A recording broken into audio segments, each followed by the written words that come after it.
Yes, good evening guys. Nandito tayo ngayon sa highway sa Daudawis, Bohol. So guys, standby muna tayo dito guys. So kasama natin ang ating kaibigan. Andiyan, nag-standby tayo sa ilang tindahan guys. So dito tayo sa malapit sa highway. Ayan yung kaibigan natin na si Jason Galo. So ayan guys. So ayan, nakita niyo yung paligid dito sa amin. Kung saan ako nakatira guys. Ito ang sitwasyon ngayon dito sa paggabi. So ganito ka liwanag ang aming lugar. So ayan, ito standby muna. So ayan po ang tindahan nila ni Jason Galo. So ayan. So shout out sa ating kaibigan Jason Galo.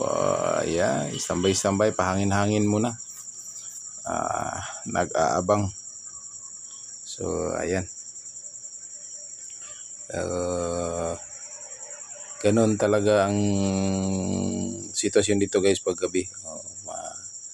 Maganda mag-standby ka kasaglit dito sa lugar na ito.